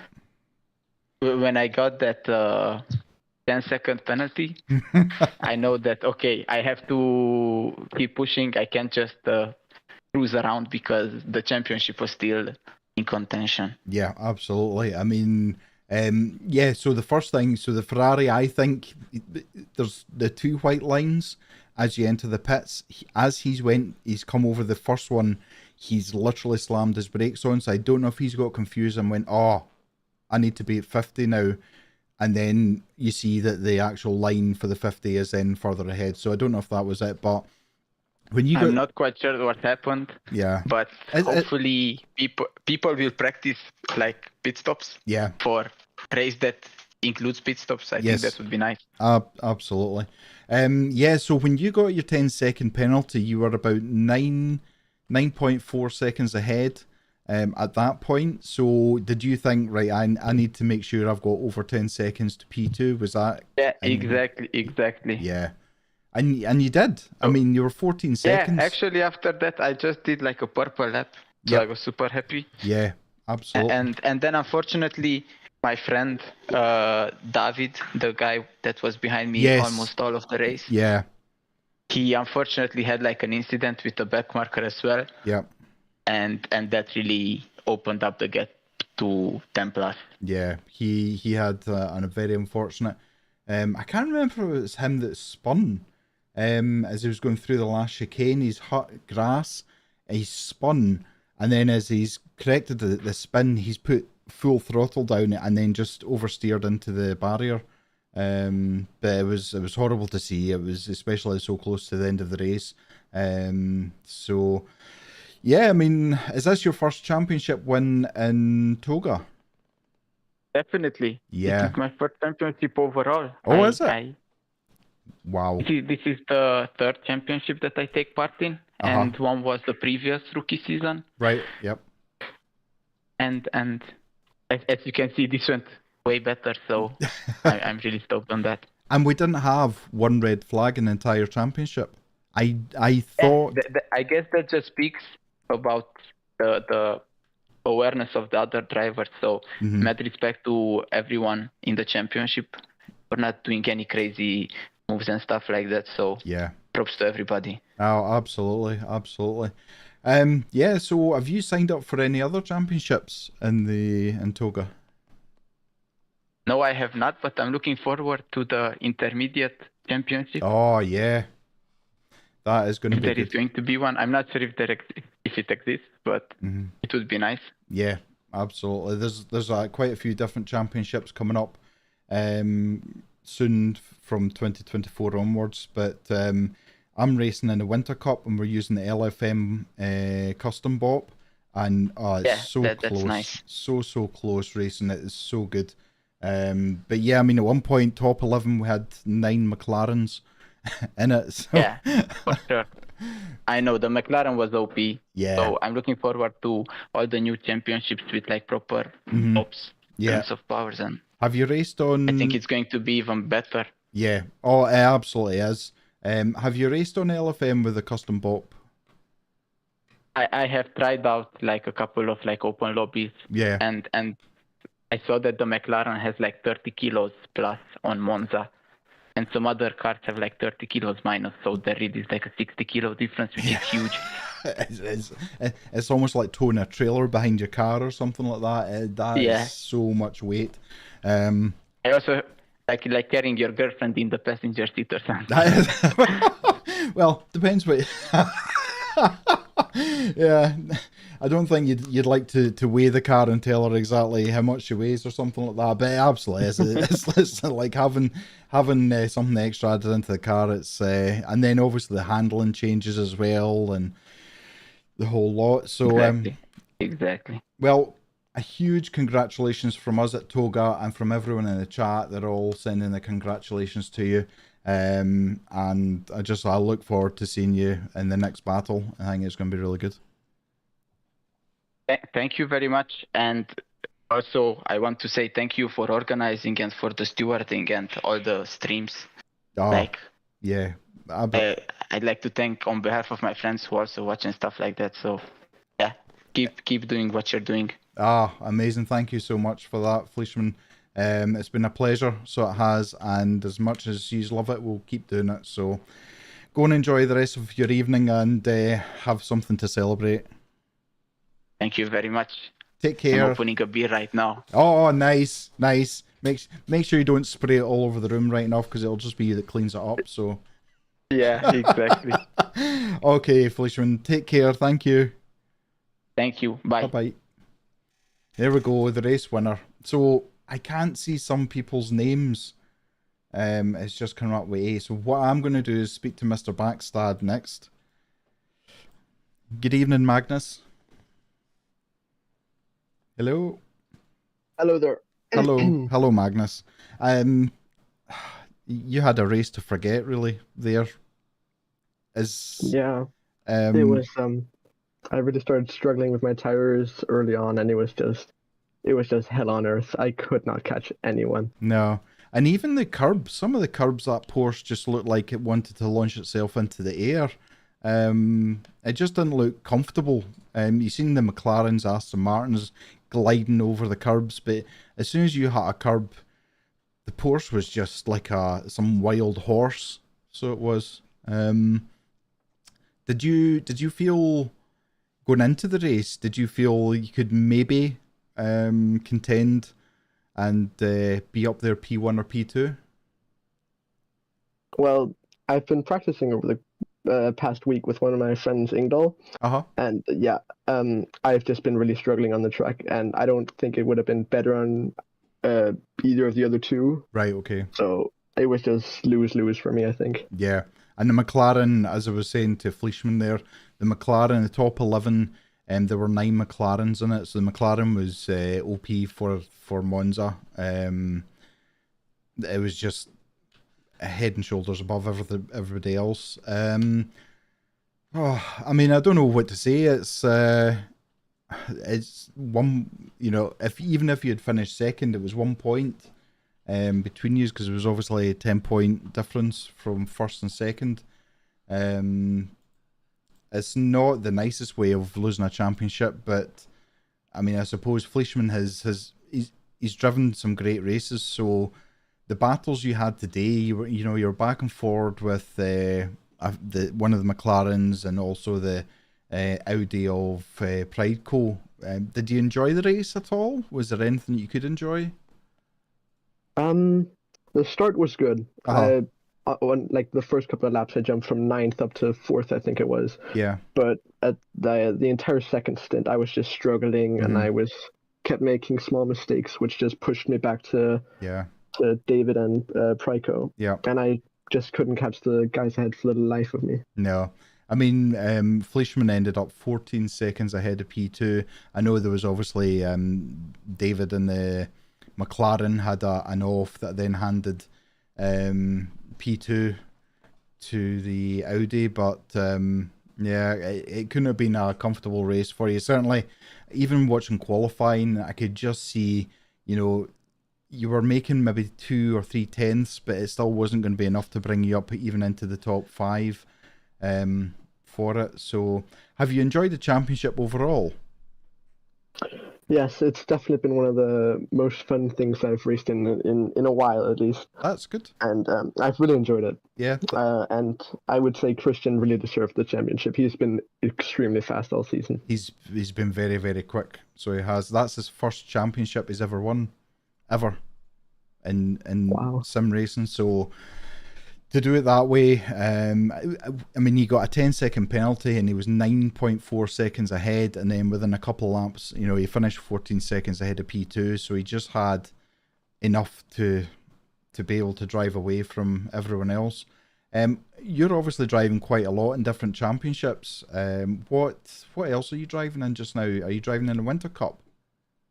Yes, but I'm not sure if I'm actually able to race in it, at least this weekend, and I wasn't able to do it last weekend. Yeah. But I'm also going to be in the next multi-class next year. Oh, brilliant. That's great to hear. Are you going to be in GT3 or GT4?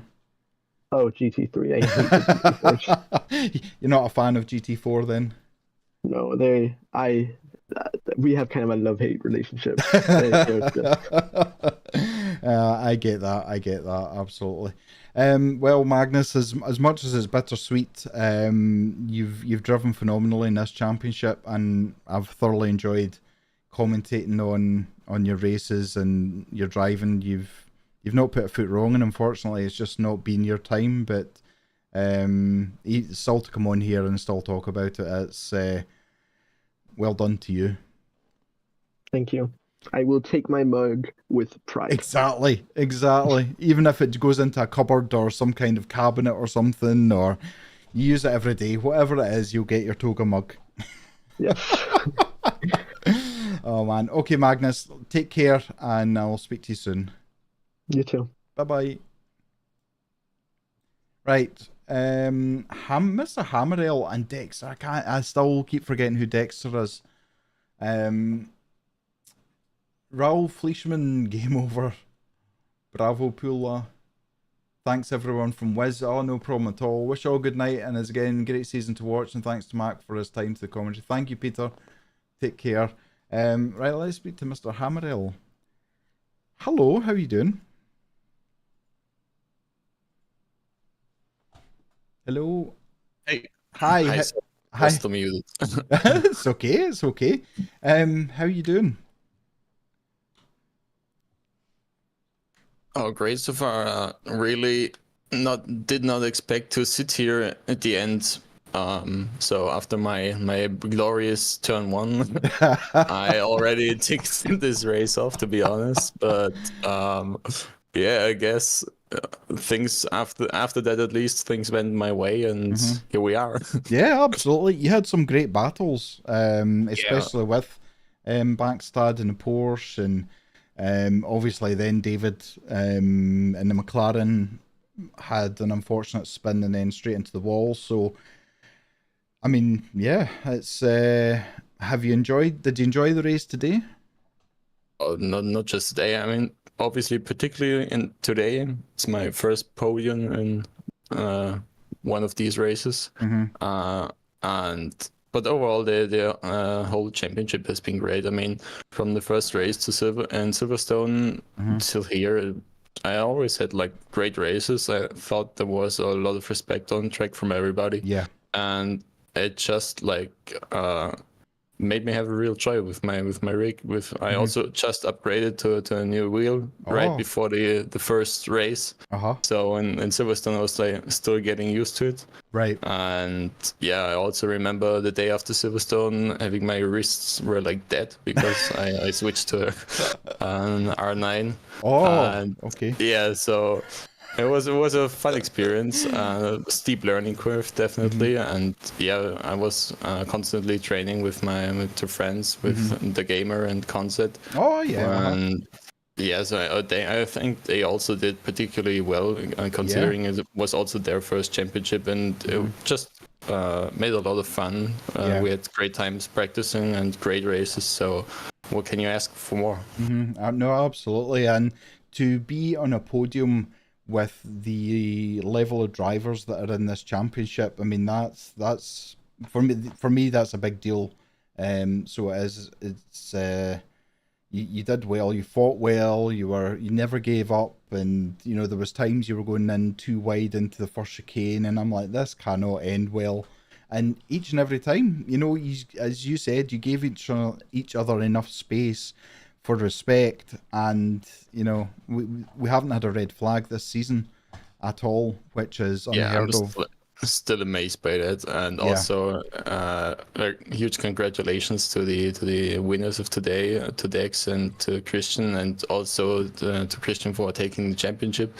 And yeah, just huge respect, especially if you get closer to the top guys, like the top 5. Everybody was extremely professional. I kind of expected it given the results of the other races, but still, this being a rookie championship, I was really amazed to be able to go with somebody through the first chicane, not only once, but twice, unharmed. And I think I probably never ever experienced this in like some sort of other online race. Definitely no public lobby. No. So I didn't even know there was space for 2 cars because like I never had it before. But yeah, just props to Christian, props to Backstad. They were all extremely fair, and it was a huge joy to race with them. Yeah, absolutely, and it's been a phenomenal championship all the way through. From Indy to Kyalami to Silverstone, it's just been immense, and we're obviously trialing the Winter Cup on Sunday nights for the custom BOP as well. So I mean that was fun racing that on Sunday night. Everybody was really close fighting, and no, this has been an amazing championship, and it's amazing to see you up in the podium. You absolutely deserved it today. So.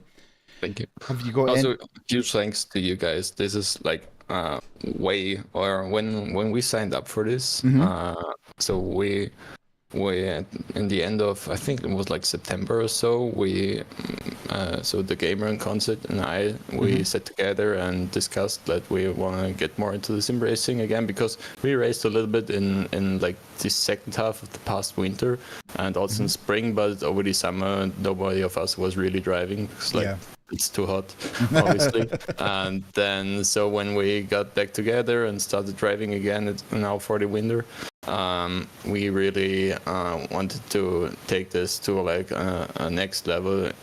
So we, like, I had just a look on simgrid, and you guys were literally just like, I think the second race which popped up, and I was like, all right, rookie Wednesday, that sounds great.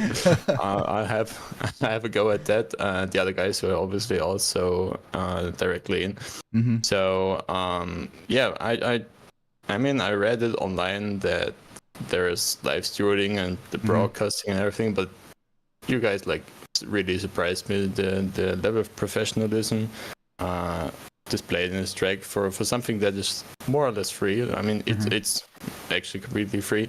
Was just amazing to have that opportunity to see this being done on this level was just surprising, and like I mentioned before, great joy to be here, great joy to be a part of it, and now to top it off with a podium is just awesome. Yeah, no, absolutely. Thank you so much for your kind words there. We absolutely love that. We love the fact that we've got so many different championships, whether you are somebody who's the lower end of driving skills or someone who's higher end. There's always some championship to be able to race in at a level that you're either competitive with, or it might push you to become a bit faster. But no, absolutely, we just love seeing all the racing, and you know, this season has been phenomenal. Have you signed up for any other seasons or any other championships in TOGA? Yeah, so the gamer, no, actually Concert and me will share a GT3 car on the TOGA race in Suzuka. Yep. And the gamer and another friend of mine will share one of the GT4 cars. So we have like two teams signed up for it. It's called Austrian Apex Alliance, GT3 and GT4, because we all of us are based in Austria. Oh, amazing. Pretty widely spread apart, but still. Well, and so it's just awesome to have this hobby, to connect with people who are probably a couple of 100 kilometers away. It's just a huge fun. Yeah. And then after that, I think isn't there a championship starting in January? There is, I think. Is it the multi-class that's starting in January? Yeah, the multi-class. I think we'll win there too. Yep. I'll probably have to check that again, but so I know of these two for sure. And yeah, I'm just like obviously every second or every other day I'm checking on SimGrid to be up to date what you guys are up to. And amazing. Yeah, you'll definitely see me here around more often. Brilliant. That's great to hear. So it is. And I look forward to the day that I speak to you as the race winner as well, because I don't think it'll be that long. So it won't if you keep going. I hope so. Oh, amazing. Right. Okay. Take care of yourself and be very proud of yourself. Yeah, I will be. Thank you guys again. This was awesome. No problem. I appreciate it. Thank you very much. Right. And we have Mr. Cray. Sorry, Dexter. Sorry for keeping you waiting last there. Sorry. How are you? Yeah, not bad. Yeah, not bad. Thank you. So, how was the race? It wasn't too bad. I was happy with the result, but I wasn't impressed with my qualifying. Yeah, I mean, the McLarens are certainly OP. The we seen, you know, the top 11 had 10 McLarens in it. So, yeah, I mean, we seen Magnus struggling in a Porsche, and he just said earlier on there's no way he could actually have caught up with anyone in front of him. So how did the Audi feel on track today? I've been better. Did you have much time to practice at all? I've not practiced a massive amount. I think I did some yesterday and a little bit today. Right. Monza's one of those tracks where it's kind of, there's like 4 braking points to remember, so it's just kind of jump in the car and just give it a fire, be up to your normal race pace. Absolutely. Is the Audi your main go-to car, or is that one you've swapped over to? No, I know I said about a few races ago the Audi is the car that I probably stick with, but no, just no. I'm at the wit's end with it. All right, okay. It's a fast car, around 1 lap, and there's a few tracks like Kyalami, Silverstone where it's really good race pace. But I think I did a league with another community at Nürburgring in the Audi, and I think I'd have more fun chopping my finger off than driving that thing. I have to say, I tried driving Audi and I can't drive it. I just gave up. I was like, nah, I can't do this. I just cannot control this car at all. So to do a 50-minute race at Monza, you did well. And I mean, coming in second, that's pretty good going. So it is. Yeah, I was very fortunate when I saw P2 in the back marker in the car. I was like, free pickings. I know. There was a couple of times like Andrew Pryko was literally behind Backstad and Hammerl, and he looked like he was just waiting on contacts to just drive past them for it. So that's what it is at the end of the day, though. You need to take what you can get at times for that. Have you enjoyed the championship, the Rookie Wednesday? Yeah, I think we want to put rookie in quotations. Yeah, I know. Some of these guys are rapid, like they are, and that's the thing. Everybody needs to be given a chance, and then once they get too fast, we then speak to them privately and say to them, "Look, you're far too fast," which is a compliment at the end of the day. But it's all about trying to keep as many people of a similar skill set in the championship, because I started the Rookie Wednesday Championship. I only did 2 races, I think. But yeah, it's depressing when you see somebody who's putting in the same times as, like, you know, Jardier or George Boothby and things like that, and you're like, come on. So it is something we're looking at. It's as I say, everybody needs to be given a chance to start with for that. But no, listen. Yeah, if I wasn't in the Audi, I know I'd be too quick for this. It's just the Audi is so hard to be consistent. Like you can do one quick lap, but replicating that quick lap sometimes is almost impossible. And is it the setup, or is it just the way the car? It's just the Audi in general. Yeah. It's because it's got such low downforce, and you've got 5 rear wing. That's as high as it goes. Oh, right, okay. And it's like it really, really struggles with slow corners. Right, right. So it's like Monza, obviously where we just raced, coming out the first chicane, you're just drifting on the exit, and then again on the second chicane, and even through Lesmo 1 and Lesmo 2, you're still like on the very edge of grip all the time. Yep. Yeah. And it slides on exit, and then you just kill all your momentum. Yeah. And that's why it's really hard to be consistent with the car. Yeah, absolutely. Well, kudos to you for your patience for driving something that I couldn't even look at, to be honest. But you know, P2 in the championship in terms of Monza today, you did really well. I think it's P3 in championship. Yeah, sorry. I've done the math. Yeah. I'm 3 points away.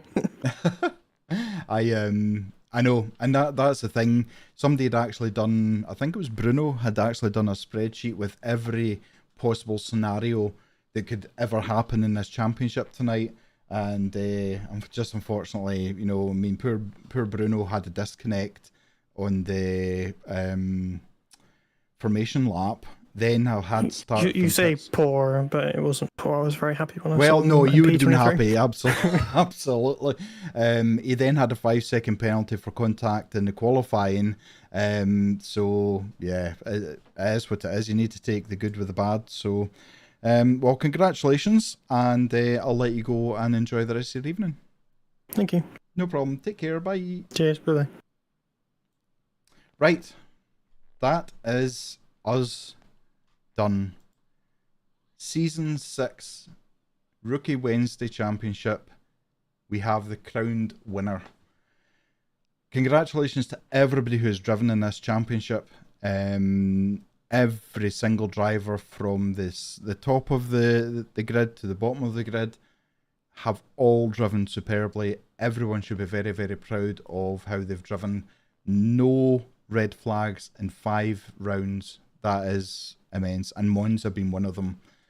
Yeah, I want to thank the stewards who always show up, always do a great job, a job that really is a thankless task because no one enjoys getting a penalty. So yeah, they do an amazing job. Thank you so much to Hayden, who is the owner of TOGA. Thank you so much to Owen, who's an integral part of TOGA.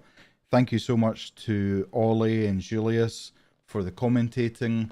Thank you so much to everyone who's watched on YouTube and on Twitch for every like that we've had, every subscribe. We all appreciate it. It helps us to keep this community growing. And as I say, we're sitting second on SimGrid. That's no mean feat on its own. And don't forget, we'll be back on Friday night from 8 PM with the Porsche Cup GB. And then Sunday evening will be the Winter Cup using the LFM BOP, custom BOP, which is amazing. It's such a game changer. And I think that's all I can say. I have thoroughly enjoyed this championship, thoroughly enjoyed commentating on it, and thank you for your company. So enjoy the rest of your evening, and I'll speak to you soon. Take care. Bye-bye.